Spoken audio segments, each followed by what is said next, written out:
Shalom jemaat terkasih dalam Kristus. Kembali kita datang kepada Tuhan beribadah online, yaitu untuk tanggal 25 Desember. Dan saya percaya dimanapun saudara kita berada, kasih Tuhan, damai Natal senantiasa menyertai hidup kita. Sebelum kita mulai ibadah, mari kita naikkan syukur kepada Tuhan. Tuhan, terima kasih untuk waktu yang telah Kau berikan bagi kami Bapa. Terima kasih Tuhan untuk segala berkat yang telah Kau limpahkan bagi kami Bapa. Kami percaya ada satu pribadi, ada satu nama yang besar, yang layak dipuji dan layak disembah Bapa.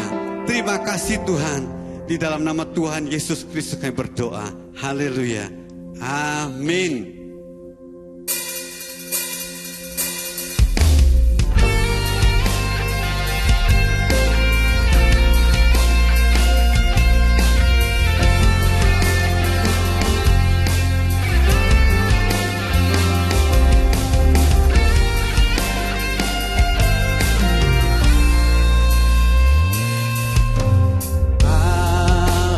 Semesta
Tuhan.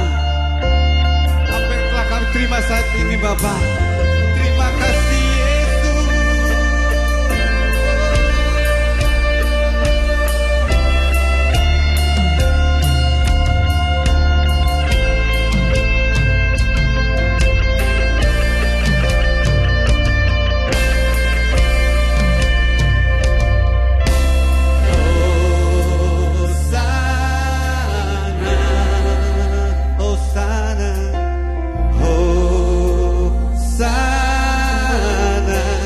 Katakan Hosana bagi Tuhan. Hosana, Hosana, Hosana. Layak dipuji disembah, Kaulah yang bertata dulu sekarang dan selamanya. Raja atas segala raja, namamu besar termulia.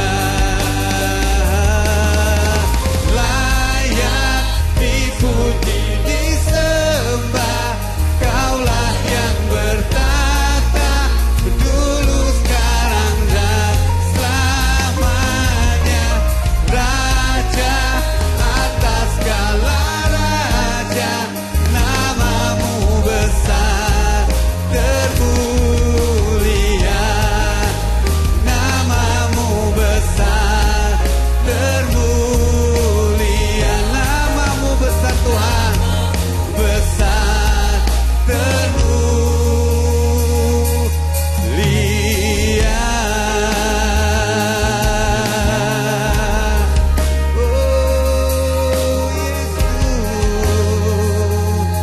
Nama yang besar, haleluya. Terima kasih Tuhan, hanya Kau yang layak kami sembah, hanyalah Kau layak kami tinggikan. Bersyukurlah, tinggikanlah nama Tuhan, muliakanlah namanya selamanya.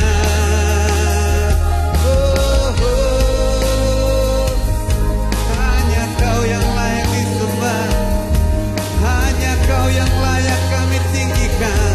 Hosana bagimu Tuhan, haleluya. Oh Yesus, hanya Kau yang layak disembah, hanya Kau yang layak ditinggikan.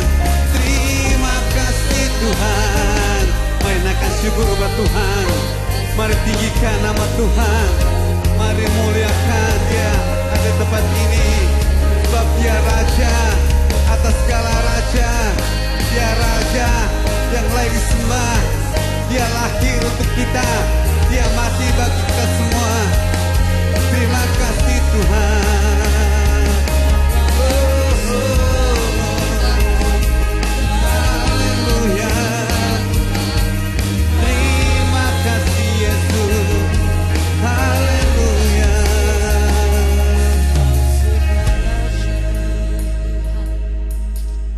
Kami bersyukur untuk segala kebaikan Bapa yang telah Kau berikan kepada kami Bapa. Kami bersyukur saat ini Bapa, kami menikmati kasih-Mu yang begitu besar yang telah Kau berikan kepada kami Bapa.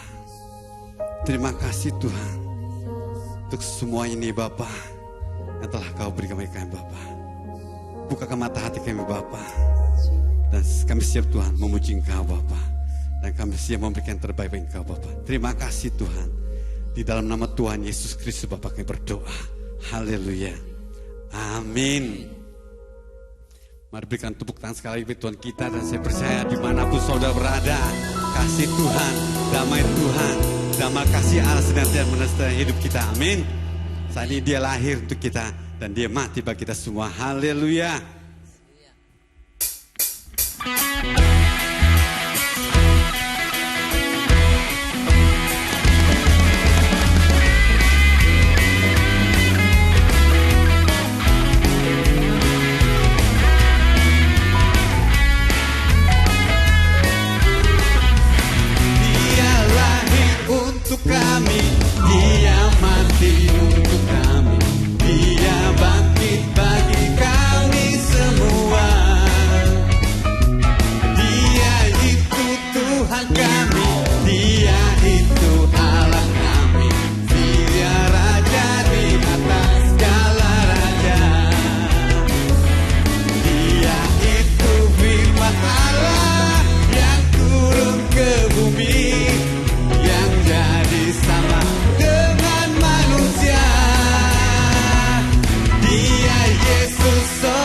kami, Dia Yesus Allah kami, Sang Penebus Juru Selamat dunia. Dia lahir untuk kami, Dia lahir untuk kami, Dia mati untuk kami, Dia bangkit bagi kami semua.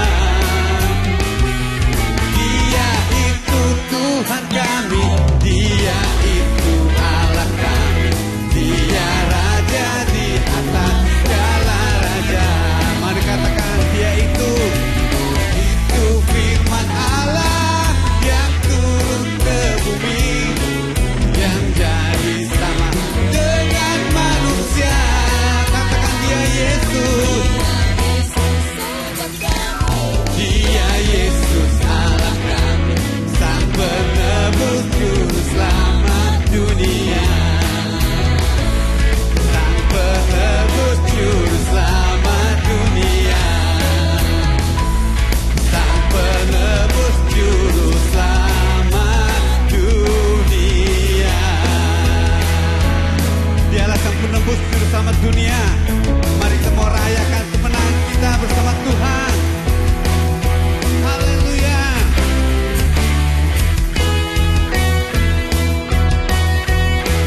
Rayakan bersama Yesus.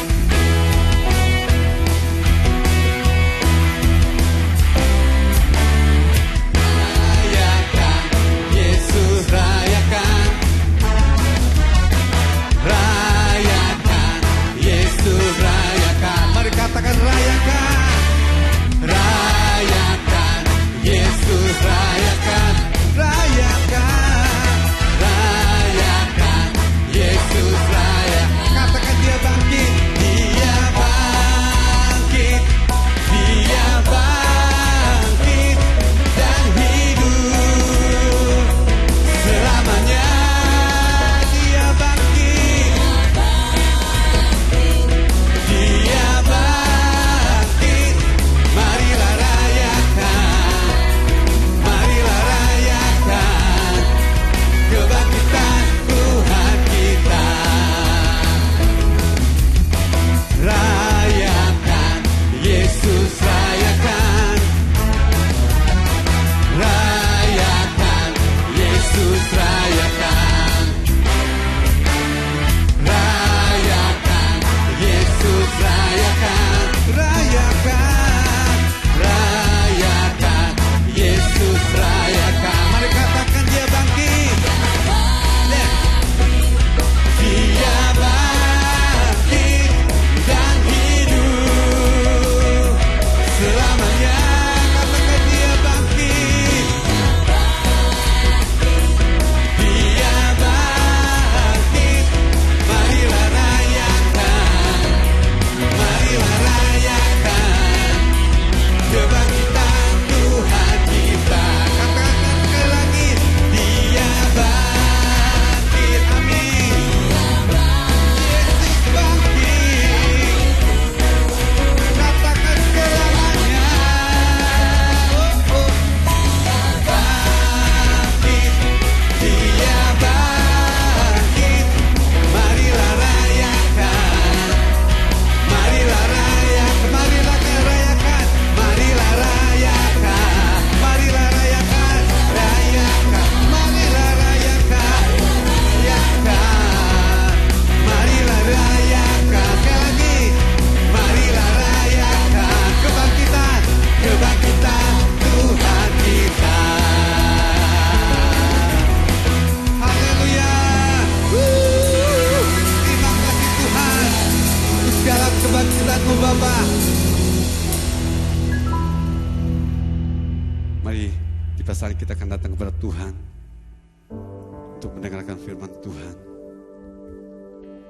Kami percaya Tuhan, pengharapan kami hanya ada di dalam Engkau Bapa. Kami taruh Tuhan hidup kami Bapa tahun ini Bapa ke dalam tangan-Mu Tuhan. Kami percaya Engkau yang akan memelihara kami Tuhan.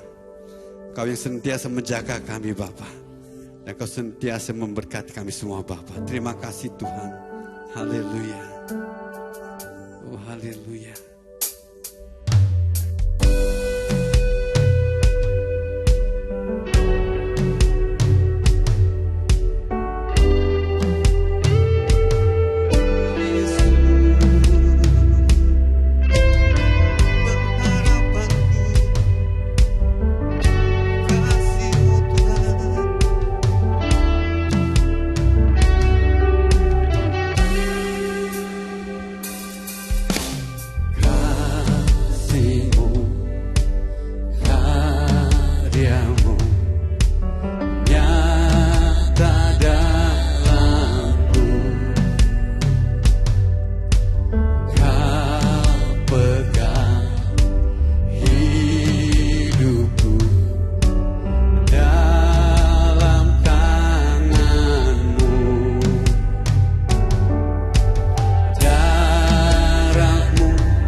Tuhan, terima kasih untuk segala sesuatu yang telah kau berikan kami Bapa. Kami ucap syukur untuk pengharapan-Mu masih tetap ada bagi kami Bapa. Dan kami siap Tuhan menyambut tahun baru ini Bapa dengan sukacita yang penuh Bapa. Terima kasih Tuhan. Terpuji nama-Mu dan hanya kepada-Mu Tuhan kami berdoa. Haleluya. Amin. Shalom jemaat yang dikasihi Tuhan. Senang sekali boleh berjumpa kembali pada ibadah online hari ini. Hari ini sangat spesial karena tepat tanggal 25 Desember, yaitu hari kelahiran Yesus Kristus, Tuhan kita. Saya percaya kita semua dalam keadaan baik, diberkati dan sukacita, dan tidak lupa saya mengucapkan selamat hari Natal. Kiranya kasih karunia Allah menyertai, melingkupi, dan menyinari kehidupan kita semua. Haleluya, amin. Dan pada hari yang sangat istimewa ini saya ingin menyampaikan sebuah firman Tuhan, sebuah renungan Natal buat kita semua. Saya beri judul Dia Lahir Bagi Kita. Dalam Yesaya 9 ayat 5 dikatakan demikian, sebab seorang anak telah lahir untuk kita, seorang putra telah diberikan untuk kita. Lambang pemerintahan ada di atas bahunya, dan namanya disebutkan orang penasehat ajaib, Allah yang perkasa, Bapa yang kekal, Raja damai. Puji Tuhan. Ayat ini jelas mengisahkan, memberitahukan kepada kita bahwa seorang anak telah lahir, seorang putra telah diberikan Allah bagi kita. Mengapa Allah harus memberikan anaknya? Mengapa dia harus menyerahkan putranya yang tunggal yang terkasih kepada kita? Itu sebuah hadiah, anugerah yang paling besar yang bisa Allah berikan buat kita semua. Nah, Bapak Ibu Saudara, kita harus melihat betapa ini semua terjadi karena kondisi yang ada. Kalau kita melihat sejak dulu sampai sekarang, bahkan di akhir zaman ini, jauh lebih buruk semua keadaan di dunia ini. Dalam Kejadian 6 dikatakan dalam ayat 11, adapun bumi itu telah rusak di hadapan Allah dan penuh dengan kekerasan. Allah menilik bumi itu dan sungguhlah rusak benar, sebab semua manusia menjalankan hidup yang rusak di bumi. Bapak Ibu Saudara, bisa kita lihat bahwa kondisi dunia itu sudah jatuh dan sekarat.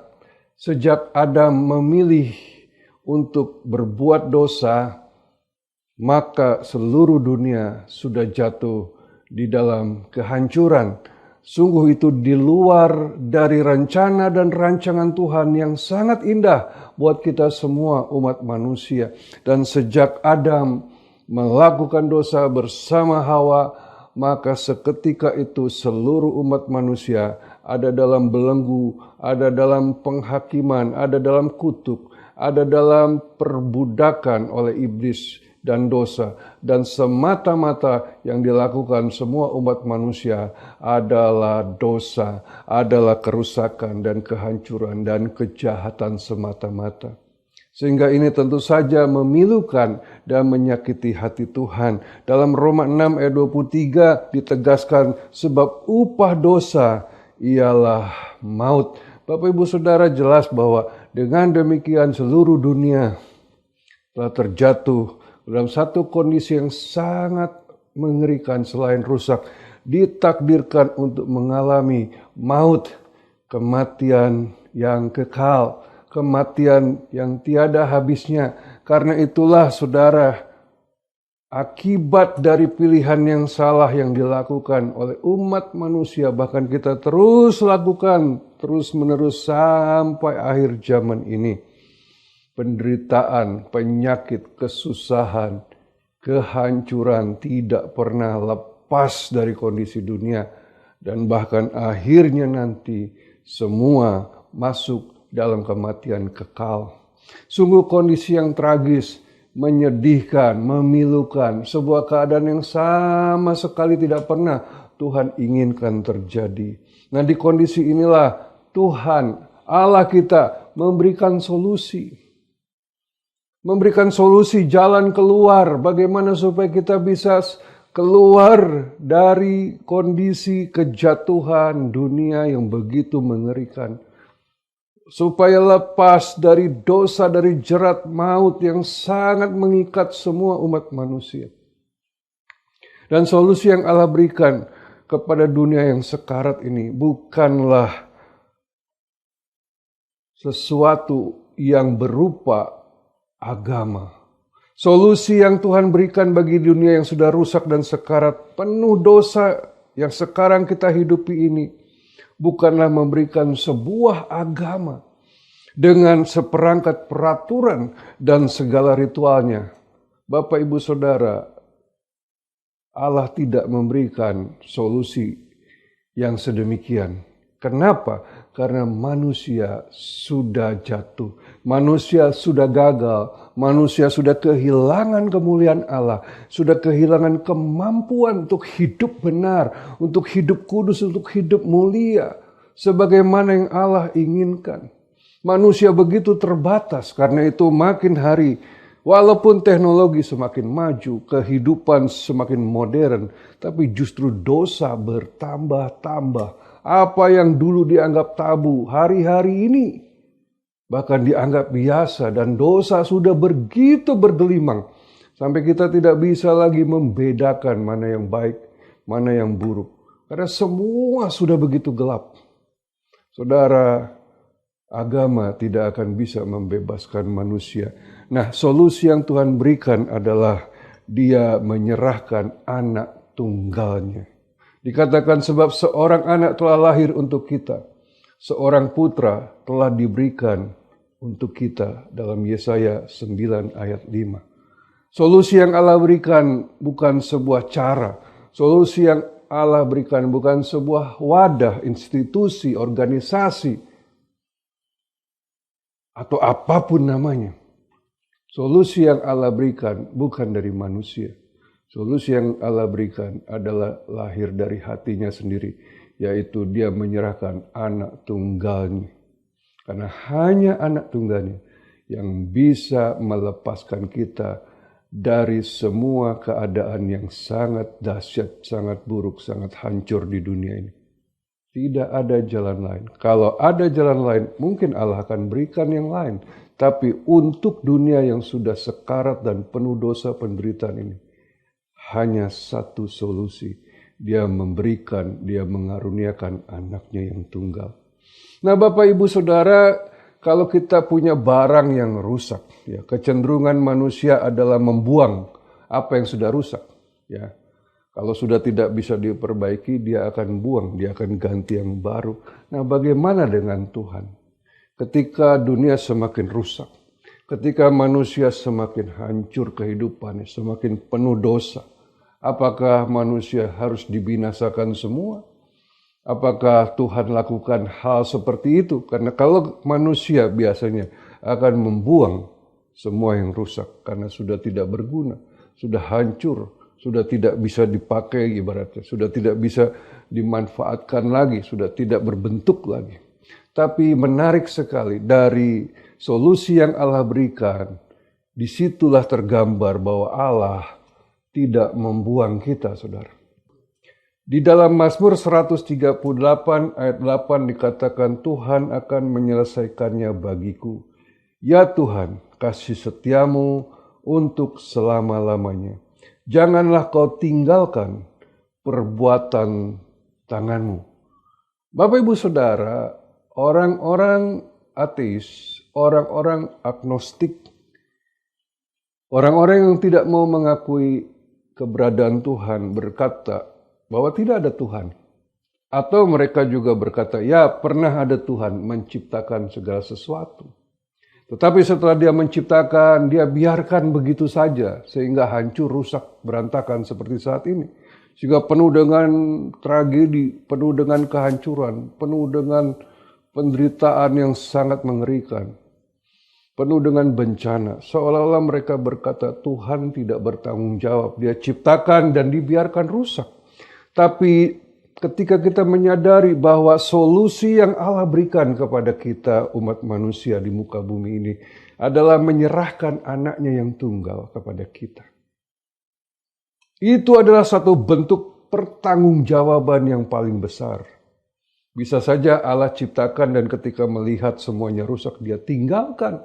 Dia biarkan atau dia hancurkan sama sekali. Tapi tidak, dia memilih menyerahkan anaknya yang tunggal, satu-satunya yang paling dia kasihi, untuk menyelesaikan semua kehancuran ini.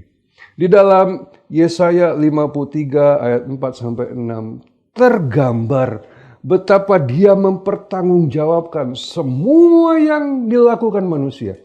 Manusia yang berbuat, dia yang bertanggung jawab, saudara. Saya akan bacakan di dalam ayat yang keempat sampai ayat yang keenam. Tetapi sesungguhnya lah penyakit kita lah yang ditanggungnya dan kesengsaraan kita yang dipikulnya. Padahal kita mengira dia kena tulah, dipukul dan ditindas Allah. Tetapi dia tertikam oleh karena pemberontakan kita dan diremukan oleh karena kejahatan kita. Ganjaran yang mendatangkan keselamatan bagi kita ditimpakan kepadanya, dan oleh bilur-bilurnya kita menjadi sembuh. Kita sekalian sesat seperti domba, masing-masing kita mengambil jalannya sendiri. Tetapi Tuhan telah menimpakan kepadanya kejahatan kita sekalian. Bapak, Ibu, Saudara bisa lihat bahwa di sini jelas sekali bentuk pertanggungjawaban Allah yang luar biasa. Manusia yang berbuat dosa, dia yang menanggung hukuman dosa. Manusia yang memberontak, dia yang tertikam oleh pemberontakan kita. Manusia yang berbuat kejahatan, tapi dia yang diremukan oleh kejahatan kita. Ganjaran atau upah atau hukuman yang harusnya ditimpakan kepada kita, malah ditimpakan kepadanya.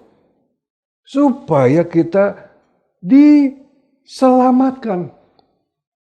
Dikatakan juga di sini bahwa kita sudah sesat, sudah liar, sudah tidak mau lagi diatur, diarahkan, dipimpin, sudah nggak mau lagi ada di bawah naungan Tuhan.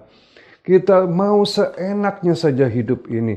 Tetapi dalam ayat ke-6 dikatakan, tetapi Tuhan telah menimpakan kepadanya kejahatan kita sekalian.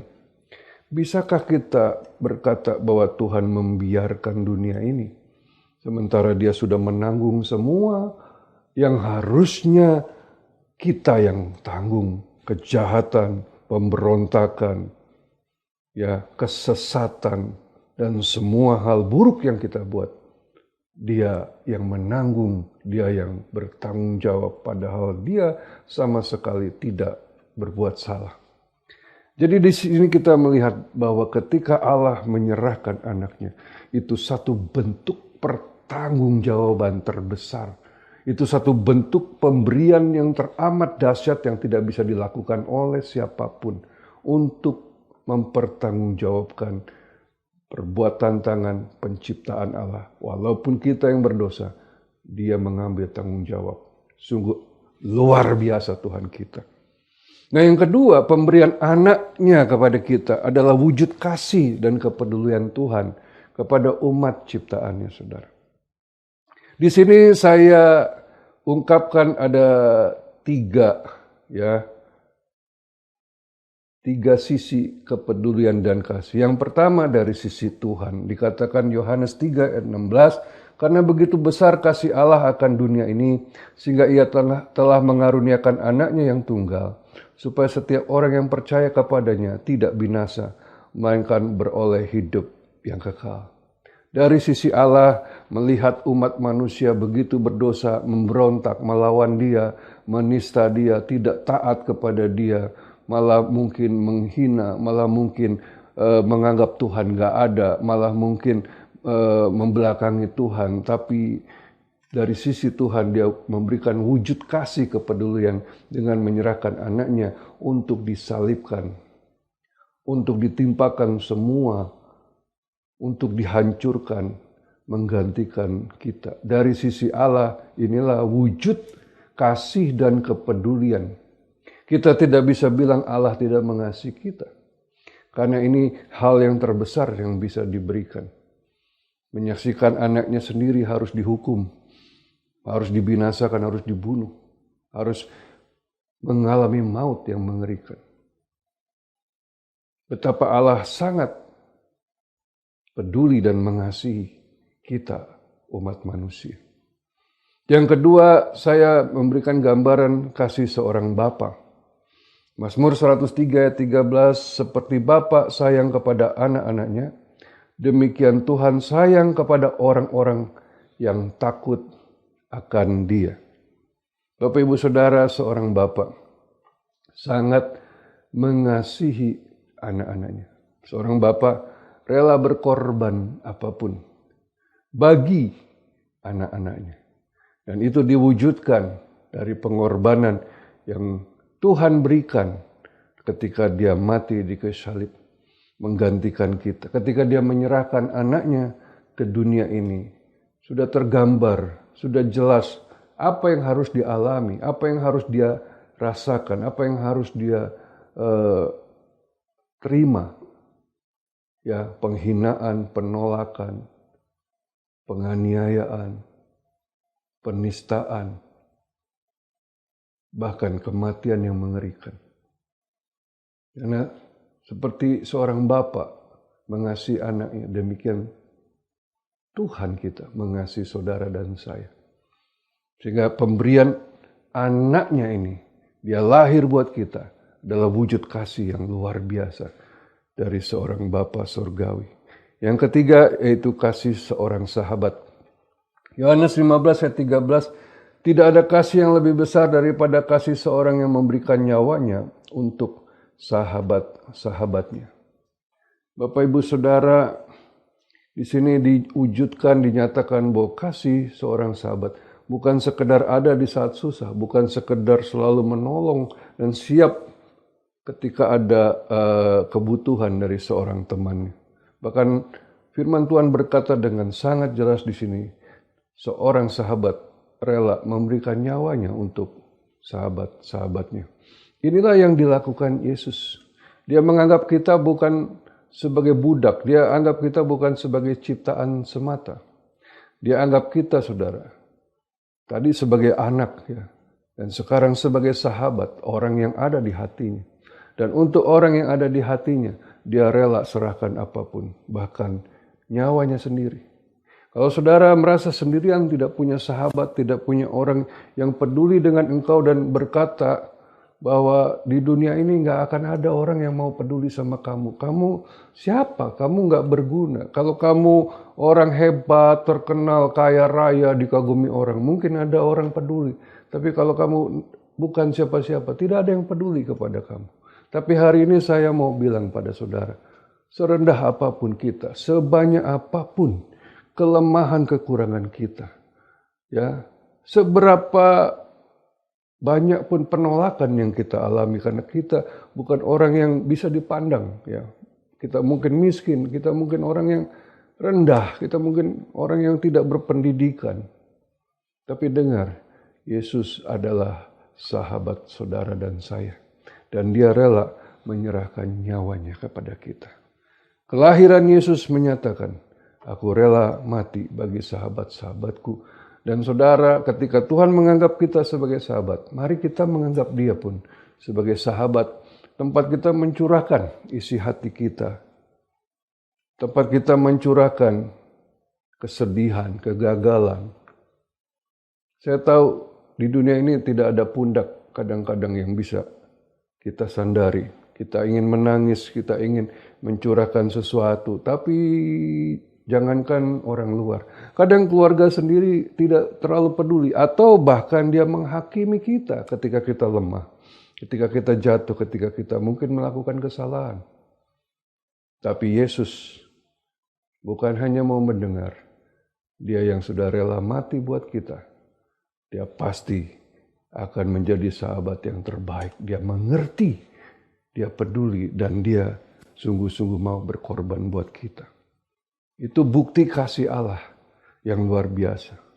Dan poin yang terakhir, saudara, ketika Yesus lahir di muka bumi 2000 tahun yang lalu, Itu wujud keberpihakan Tuhan yang nyata kepada kita umat manusia. Dia berpihak kepada kita. Dia tidak berpihak kepada iblis. Dia tidak berpihak kepada hukum apapun. Kalau dia berpihak hanya kepada hukum dan kebenaran, tidak satupun kita yang layak untuk hidup, yang layak untuk menerima keselamatan. Semua kita harusnya binasa total.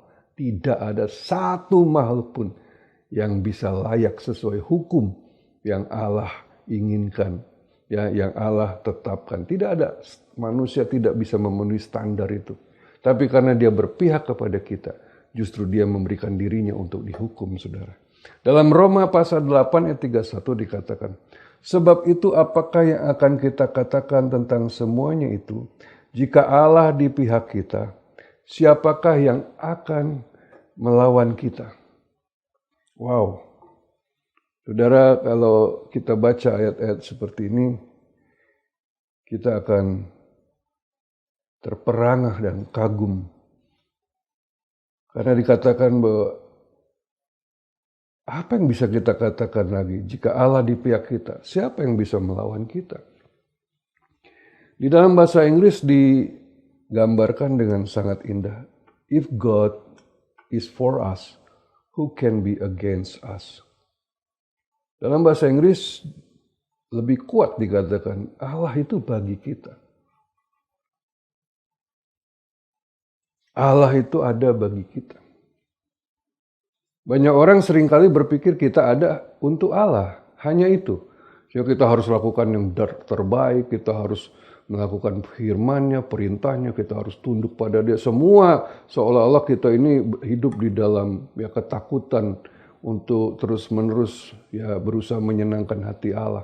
Dan kalau nggak sampai, nggak tercapai, kita sangat takut, kita sangat sedih, kita sangat terancam oleh kemarahan Tuhan. Tapi di sini berbeda. Saya sudah mempelajari cukup banyak hal tentang firman Tuhan dan mempelajari pribadi Tuhan. Dan saya sadari benar bahwa Dia ada untuk kita. Dia lakukan begitu banyak hal untuk kita. Hatinya ada pada kita. Kita yang tidak punya hati untuk Dia. Itu yang seringkali. Kita terlalu sibuk. Kita terlalu bias terlalu terdistract. Hidup kita hari-hari hanya mengejar apa yang kita inginkan. Sejak bangun tidur sampai tidur lagi, mungkin gak terbersit hati Tuhan di hati kita. Kita hanya memikirkan apa yang bisa saya dapatkan hari ini. Apa yang saya bisa kerjakan untuk membuat prestasi saya lebih baik. Apa yang membuat saya bisa dipuji orang. Apa yang bisa membuat saya lebih kaya. Apa yang membuat usaha saya lebih maju. God is for us. Tapi kita seringkali bukan untuk Allah. Ya. Ini yang seringkali ketimpangan terjadi. Sehingga kasih kita kepada Allah seringkali begitu jauh, begitu menurun, begitu kita kehilangan rasa itu. Padahal saya selidiki di Alkitab, sungguh Allah itu ada bagi kita. Karena itu judul firman Tuhan hari ini adalah Dia lahir untuk kita. Dia lahir untuk umat manusia. Dia tidak lahir buat malaikat-malaikat. Dia lahir spesial untuk saudara dan saya. Ditegaskan di ayat 32, Ia yang tidak menyayangkan anaknya sendiri tetapi yang menyerahkannya bagi kita semua. Di sini terlihat jelas bahwa kok Bapak lebih, kalau dilihat dari ayat ini, kok lebih memilih kita daripada anaknya yang tunggal. Padahal kita kotor, najis, hina, penuh dosa. Apa yang kita buat semata-mata sering menyakitkan hati Tuhan. Tapi Dia kok rela gitu, menyerahkan anaknya yang tunggal, anaknya yang terkasih, anak yang sempurna demi kita. Itulah kasih Allah. Tidak bisa dipahami dengan pikiran manusia. Karena itu orang yang hidup dalam kasih adalah hidup dalam cara berpikir Allah yang luar biasa, yang tidak masuk akal, saudara. Nah dari sini biarlah kita memahami betapa indahnya, betapa pentingnya, betapa berharganya hari Natal yang kita rayakan. Bukan sekedar kumpul-kumpul dengan keluarga, pakai baju baru, tukar hadiah, atau mengadakan makan-makan. Tapi kita mengingat, merenung, dan kembali menikmati, dan kembali menyadari betapa Allah mengasihi saudara lebih dari apapun, lebih dari nyawanya sendiri. Semoga renungan firman Tuhan ini membawa kita semakin mengasihi Tuhan, menjalani hari-hari ke depan yang tidak mudah, tapi dengan iman bahwa Allah beserta dengan kita, dan Dia selalu sertai kita dengan kasih-Nya. Mari kita berdoa. Bapa, terima kasih buat firman Tuhan. Hari ini kami sudah dengarkan betapa Engkau sangat mengasihi kami. Yesus telah Engkau berikan kepada kami solusi yang luar biasa yang Engkau berikan buat kami. Bukan menyerahkan sesuatu yang tidak berharga, bukan memberikan satu aturan, bukan memberikan satu institusi, lembaga atau apapun. Tapi Engkau memberikan anak-Mu sendiri sebagai solusi, di mana itu suatu bentuk pertanggungjawaban yang amat besar. Engkau menanggungkan semua yang kami lakukan, kejahatan yang kami buat, semua Engkau tanggungkan pada anak-Mu. Itu sebuah wujud kasih dan kepedulian Tuhan yang luar biasa. Sebagai seorang bapa yang mengasihi anaknya lebih dari apapun, sebagai seorang sahabat yang rela mati, dan kami percaya saat ini juga kami yakin Engkau sahabat sejati kami. Dan keberpihakan-Mu sungguh nyata, tidak bisa disangkali, karena Engkau ada untuk kami. Engkau tidak menyayangkan anak-Mu, bahkan memilih kami, supaya diselamatkan, diampuni, dan rela membiarkan anak-Mu mati di kayu salib demi kami. Terima kasih, tidak ada kata yang cukup untuk menyatakan betapa kami sangat bersyukur. Biarlah hidup kami semakin menyenangkan Tuhan. Dan biarlah hari Natal ini kami maknai dengan lebih indah, lebih sungguh-sungguh, lebih penuh kasih kepada Tuhan dan kepada sesama. Terima kasih Bapa. Dalam nama Yesus kami ucap syukur dan berdoa haleluya. Amin. Terima kasih saudaraku. Sampai jumpa lagi dalam ibadah online berikutnya. Tuhan Yesus memberkati kita semua. God bless you.